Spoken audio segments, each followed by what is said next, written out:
ರಾಜ್ಯ ರಾಜಕೀಯದಲ್ಲಿ power fight ನಡೀತಾ ಇದೆ. ಈ ಪವರ್ ಫೈಟ್ ನಡುವೆ ಸಿಎಂ ಸಿದ್ದರಾಮಯ್ಯ ಸ್ಟೇಟ್ ಬಜೆಟ್ ಮಾಡೋಕೆ ಸಿದ್ಧತೆಯನ್ನ ನಡೆಸಿದ್ದಾರೆ. ಪವರ್ ಫೈಟ್ ನಡುವೆ ಸಿಎಂ ಸಿದ್ದರಾಮಯ್ಯ ಸ್ಟೇಟ್ ಬಜೆಟ್ ಮಂಡಿಸಲು ತಯಾರಾಗ್ತಾ ಇದ್ದಾರೆ. ರಾಜ್ಯದ ಜನತೆಗೆ ಯುಗಾದಿ ಗಿಫ್ಟ್ ನೀಡ್ತಾರಾ? ಹಾಗಾದ್ರೆ ಸಿಎಂ ಸಿದ್ದರಾಮಯ್ಯ ನಾಳೆ ಸಿಎಂ ಸಿದ್ದರಾಮಯ್ಯ ಅವರ ಬಜೆಟ್ ಮಂಡನೆಯಾಗಲಿದೆ. ಇದು 17ನೇ ಬಾರಿಗೆ ದಾಖಲೆಯ ಬಜೆಟ್ ಮಂಡನೆ ಮಾಡೋಕೆ ಸಿದ್ದು ತಯಾರಿಯನ್ನ ಕೂಡ ನಡೆಸ್ತಾ ಇದ್ದಾರೆ. ಮಧ್ಯಮ ಮತ್ತು ಸಾಮಾನ್ಯ ವರ್ಗದವರಿಗೆ ಭಾರಿ ನಿರೀಕ್ಷೆಗಳು ಕೂಡ ಇರುವಂತದ್ದು. 1000 ದಿನಗಳ ಸಿಎಂ ಆಗಿ ಕಾರ್ಯನಿರ್ವಹಿಸಿದ ನಂತರ ಅವರ ದಾಖಲೆಯ 17ನೆಯ ಬಜೆಟ್ ಇದಾಗಿರುವಂಥದ್ದು. ಸಿಎಂ ಸಿದ್ದರಾಮಯ್ಯ ಅವರು ಒಂದು ಮಹತ್ವದ ಬಜೆಟ್ ಅನ್ನ ಈ ಬಾರಿ ಮಂಡನೆ ಮಾಡ್ತಾರೆ ಎನ್ನುವಂತಹ ಕುತೂಹಲ, ಭಾರಿ ನಿರೀಕ್ಷೆಗಳು ಮಧ್ಯಮ ವರ್ಗದಲ್ಲಿ ಹಾಗೆ ಸಾಮಾನ್ಯ ವರ್ಗದವರಲ್ಲಿ ಭಾರಿ ನಿರೀಕ್ಷೆಗಳು, ಭಾರಿ ಕುತೂಹಲ ಕೂಡ ಇರುವಂಥದ್ದು. ಹಾಗಾದ್ರೆ ಯಾವೆಲ್ಲ ರೀತಿಯಲ್ಲಿ ತಯಾರಿಯನ್ನ ಮಾಡ್ಕೊಳ್ತಾ ಇದ್ದಾರೆ ನೋಡಿ. ಯುಗಾದಿ ಕೂಡ ಬರ್ತಾ ಇದೆ.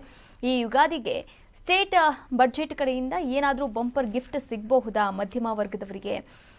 ತೀವ್ರ ಕುತೂಹಲ ಕೂಡ ಇರುವಂಥದ್ದು. ಹಾಗಾದರೆ ನಾಳೆ ಸಿದ್ದರಾಮಯ್ಯ ಅವರ ಬಜೆಟ್ ಮೇಲೆ ಎಲ್ಲರ ಕಣ್ಣಿರುವಂಥದ್ದು.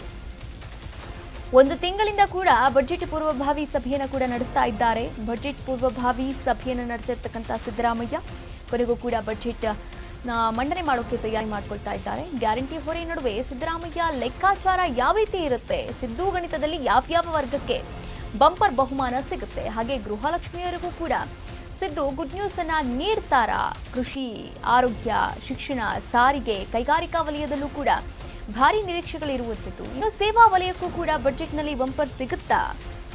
ತೀವ್ರ ಕುತೂಹಲವನ್ನ ಕೂಡ ಮೂಡಿಸಿದೆ ನೋಡಿ. ಒಂದಲ್ಲ ಎರಡಲ್ಲ, ಸುಮಾರು ಇಲಾಖೆಗಳಲ್ಲೂ ಕೂಡ ಸಾಕಷ್ಟು ಅಡೆತಡೆಗಳು ಕೂಡ ಇರುವಂಥದ್ದು. ಹಾಗೆ ಗ್ಯಾರಂಟಿಗಳು ಕೂಡ ಸರಿಯಾಗಿ ಕಾರ್ಯವನ್ನು ನಿರ್ವಹಣೆ ಮಾಡ್ತಾ ಇಲ್ಲ, ನಿರ್ವಹಣೆ ಮಾಡೋಕ್ಕಾಗ್ತಾ ಇಲ್ಲ. ಬಿಜೆಪಿ ನಾಯಕರು ಕೂಡ ಈಗಾಗಲೇ ಆಕ್ರೋಶವನ್ನು ವ್ಯಕ್ತಪಡಿಸ್ತಾ ಇರುವಂಥದ್ದು ನೋಡಿ. ಬಿಜೆಪಿ ನಾಯಕರ ಆಕ್ರೋಶ ಆಗಿರಬಹುದು, ಅನುಮಾನಗಳಾಗಿರ್ಬೋದು, ಇದೆಲ್ಲದರ ನಡುವೆ ಅವರು ರಾಜ್ಯವನ್ನ 17ನೇ ಬಜೆಟ್ ಮಂಡನೆ ಮಾಡೋಕೆ ಕೂಡ ನೋಡ್ತಾ ಇದ್ದಾರೆ. ಇನ್ನು ಕೃಷಿ ಇಲಾಖೆ, ಆರೋಗ್ಯ ಇಲಾಖೆ, ಶಿಕ್ಷಣ ಇಲಾಖೆ, ಸಾರಿಗೆ, ಕೈಗಾರಿಕಾ ವಲಯ, ಈ ಎಲ್ಲ ವಲಯಗಳಲ್ಲೂ ಕೂಡ ಸಾಕಷ್ಟು ನಿರೀಕ್ಷೆಯನ್ನ ಇಟ್ಕೊಂಡಿದ್ದಾರೆ ಕರ್ನಾಟಕದ ಜನತೆ. ಹಾಗಾದ್ರೆ ಯಾವೆಲ್ಲ ನಿರೀಕ್ಷೆಗಳಿದೆ?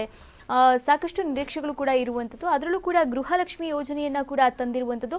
ಆದರೆ ಈ ಬಾರಿ ಕರ್ನಾಟಕದ ಹೆಣ್ಣು ಮಕ್ಕಳಿಗೆ ವಿಶೇಷವಾಗಿ ಏನಾದರೂ ಯೋಜನೆಯನ್ನ ಘೋಷಣೆ ಮಾಡ್ತಾರಾ? ಇನ್ನೂ ಏನಾದರೂ ವಿಶೇಷವಾದಂತಹ ಅನುದಾನಗಳನ್ನ, ವಿಶೇಷವಾದಂತಹ ಯೋಜನೆಗಳನ್ನ ಜಾರಿ ಮಾಡೋಕೆ ಮುಂದಾಗ್ತಾರಾ?